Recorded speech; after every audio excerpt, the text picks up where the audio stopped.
Hello everyone, and welcome to the Miami New Americans Campaign Citizenship Clinic volunteer training. Today we're going to go over the general roles and procedures and the flow of our citizenship clinics, specifically for the May 20th Mega Clinic event. My name is Anthony Paz, and I am the regional trainer with the Florida Immigrant Coalition. So let's begin.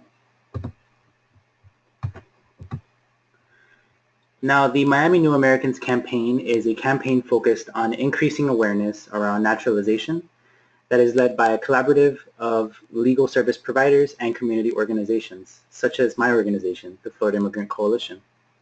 We offer free citizenship preparation services and legal consultations, and we also offer citizenship classes to prepare our legal permanent residents, or LPRs, for their interview, their English test, and their civics test. Now, why naturalization?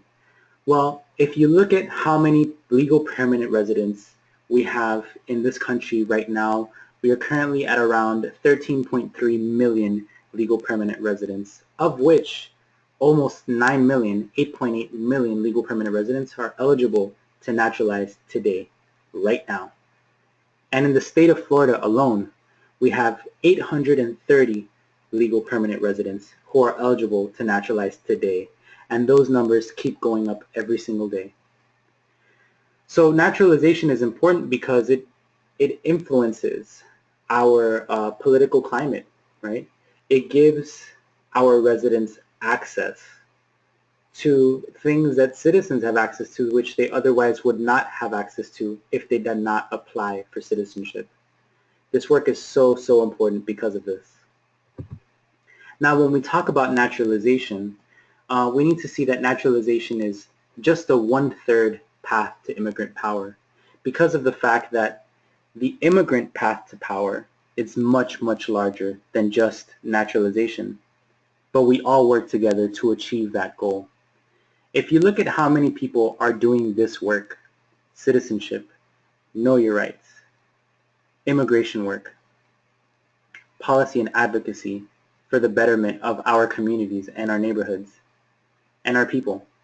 We have 11.4 undocumented folks, 13.3 million legal permanent residents, of which 8.8 million are eligible for citizenship today. We have over 18 million naturalized citizens and over 33 million U.S. citizen children born of foreign parents, of which 17 million are under 18. And those numbers continue to climb as they become 18 and become citizens registered to vote. So clearly here, this work is not just about the 8.8 million. This work is about recognizing that when you put all of these numbers together, instead of compartmentalizing these various social groups, our immigrant movement is comprised with well over 50 million, well over 60 million. This is why our work is so important, and this is why we need to recognize that in doing this work together and seeing how big this movement is, that's where we see our power, right? So this is why we do citizenship clinics, to unite legal permanent residents with aspiring legal permanent residents with undocumented folks, with legal permanent residents who do not have access to become citizens, with U.S. citizens. All of us are doing this work together. Now, the responsibility of our volunteers at these citizenship clinics are as follows. This is what we expect from you: a commitment to our cause and responsibility in carrying it out, maintaining confidentiality with the applicant and our partners, remaining under the supervision of the site coordinator, and refrain from giving legal advice if you are not a lawyer or a BIA accredited representative working in the pre-screening and legal review stations. Building trust with the applicant through communication, education, and impassivity. What our volunteers can expect from us? They can expect quality training in your roles and responsibilities. This is the first series of webinar trainings that we are doing today in order to further strengthen your skills and your training and your expertise in the roles and responsibilities that we have at citizenship clinics. Responsive supervision that answers your questions and responds to your concerns, never depending on you for a final legal decision or opinion of an applicant's eligibility, and providing a fulfilling and challenging experience that will broaden your understanding of citizenship in the United States. So the process to becoming a citizen. This is a general overview of the process of becoming a citizen. The general requirements are, first off, age. You need to be at least 18 or older. Status. What is your current immigration status? And are you eligible for citizenship at this point? So you must be a legal permanent resident for at least 5 years before applying for citizenship. You can actually submit your application if you've been a legal permanent resident for 4 years and 9 months. So 90 days before you hit your 5 years is fine as well. Or if you've been a legal permanent resident for 3 years and you've been married to a U.S. citizen for the last 2 years. Character, good moral character, clean record. Generally, if you have anything on your record, it's something that we can look over and see whether it can jeopardize your application process, but generally good moral character, you've been a good resident. Proficiency of the English language, unless of course you qualify for the English language exemption. There are 3 exemptions which you will learn when you receive the N400 volunteer training, but generally, just to let you know, there are 3 exemptions. If you are at least 50 years old and you've been a legal permanent resident for the last 20 years, if you're 55 years old and you've been a legal permanent resident for the last 15 years, and if you're 65 years and you've been a legal permanent resident for the last 20 years. If I'm not mistaken, those are the correct numbers.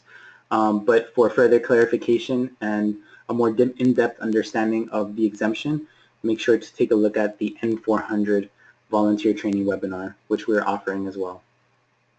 And civic knowledge will prepare our applicants with study materials and citizenship classes for the civic knowledge for the English language and civics test and interview, and remaining faithful to the United States, of course. So first, what we do is steps 1 and 2 at the clinics, right? We ensure that they're eligible first off, that they're good to go, that there isn't anything jeopardizing their application, and then we help them to complete an application for naturalization. And then, of course, the next steps is that they would prepare for the citizenship test and the interview, either independently or through classes with the resources that we offer them. Once they get called for the biometric test, they get fingerprinted. And then once they get called in to take their citizenship test and their interview, the final step is to take the oath of allegiance. And with that, we have a brand new United States citizen. Now, this is the general flow chart. We have 2 different models which we'll be sharing here, but this is a very good example to get you an idea of the various stations that are within the clinic. First, our folks come in to the registration station. They'll come in with a blue intake folder with the number on it. They'll open it up, and on the right-hand side is what we call the intake form. They'll fill out that intake form and hand it over to our registration station, where they will either immediately get registered into the clinic and get a case number through our case manager program known as Salesforce, or our applicant will help them to fill out the intake form and then collect it from them before they proceed to the next station, which is our screening station.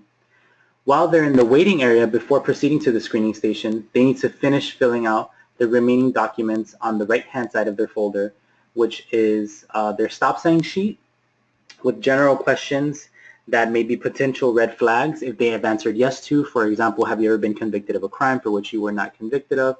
Have you ever committed a crime for which you were not convicted of? Or have you ever gone through a deportation proceeding? Have you ever failed to file your taxes? Questions like that. So that gives a lawyer an opportunity to see what their answer was and to further inquire on their situation to make sure that there isn't anything that could jeopardize their application. Then behind the stop sign sheet are three more documents where they're filling out all the places that they've lived in the last 5 years, all the places they've worked in the last 5 years, all the places they've traveled internationally in the last 5 years, with dates and number of days traveled, all of the places, information around marriage, and all of the information around all of your children. This includes children that are alive, missing, or deceased, children under 18 years old or children over 18 years old, children living with you, children not living with you, children who are citizens, children who are not citizens, children who live here or abroad, any child that you have created, or also legally adopted child, right? Or stepchild. So biological, legally adopted, all the children that you, all of your children, basically write down their information as well. So once you finish that, you're able to go into screening. You'll meet your lawyer. The lawyer will be looking over it, or a BIA accredited representative, and they will assess your application and determine whether you qualify to take the and to apply for the N400 with the assistance of a volunteer, in which case they will give you a green sticker. When they give you a green sticker, they'll send you over to the N400 station. If you qualify for the fee waiver, they'll ask you for your tax returns. They'll ask you for any documentation of government assistance, whether it's Medicaid or any means-tested benefits, right? Food stamps, SNAP. They'll give you a blue sticker, and then you'll go over to fee waiver. And if you get a red sticker, that's because the lawyer has noticed a red flag, requires further inquiry, a one-on-one, more time with the lawyer.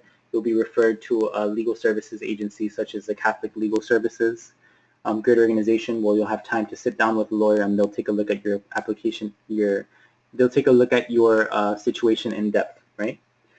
Then you'll get referred and you'll get sent immediately to checkout, which is the exit station.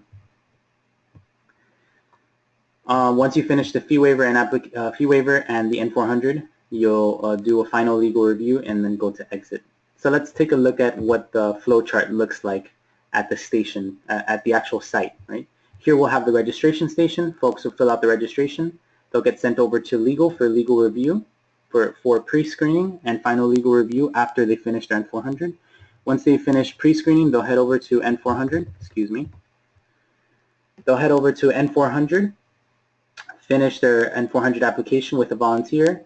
They'll get their application printed, unless they're using another method like writing down their application on paper or doing citizenship works, which we'll talk a little bit about in a moment.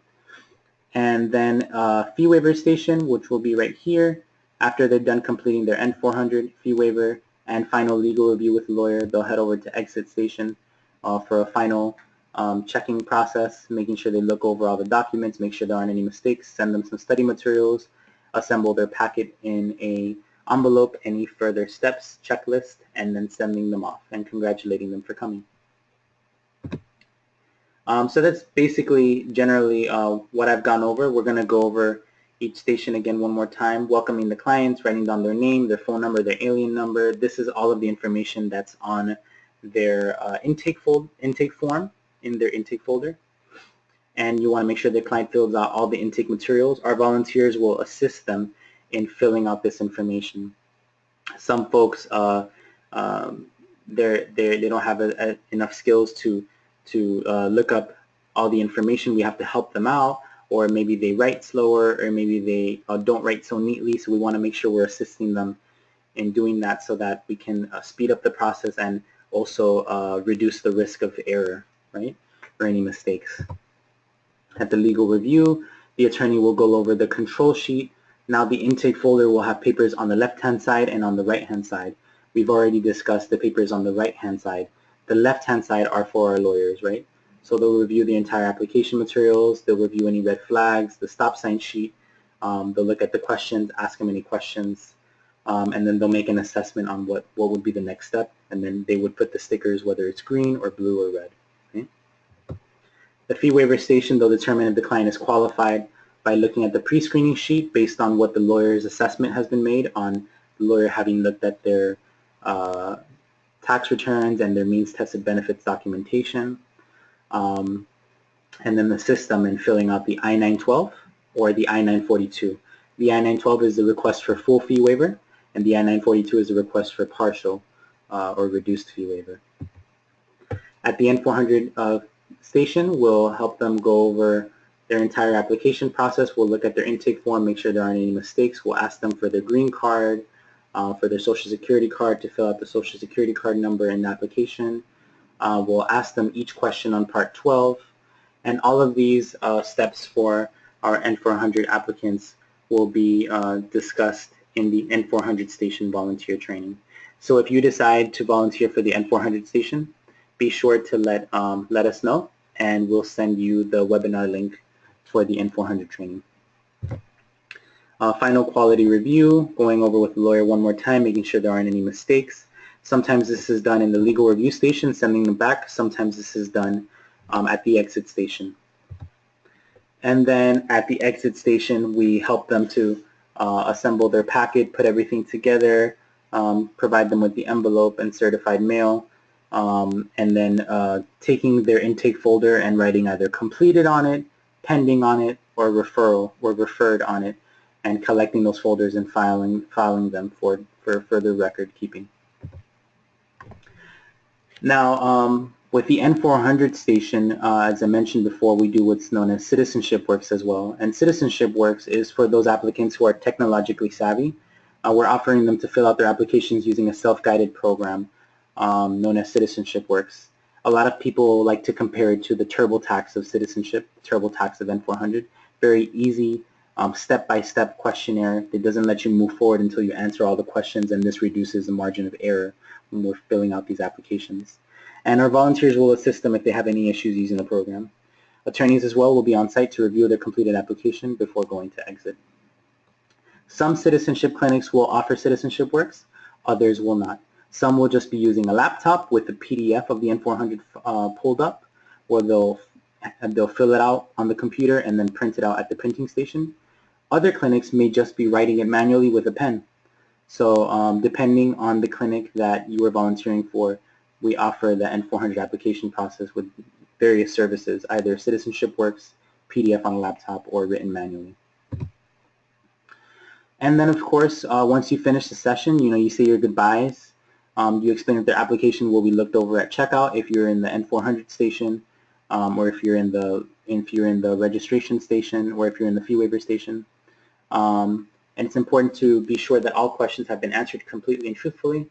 And once you're done seeing an applicant, so if you're working for the registration station or the N400 station or the fee waiver station or even the exit station, when you're done with your applicant, if you feel you need to take a break, go ahead and tell a staff member, take a break, and then come back whenever you're ready to take a new applicant. Okay? So this is the general overview of our Citizenship Clinic volunteer training, specifically for the May 20th event.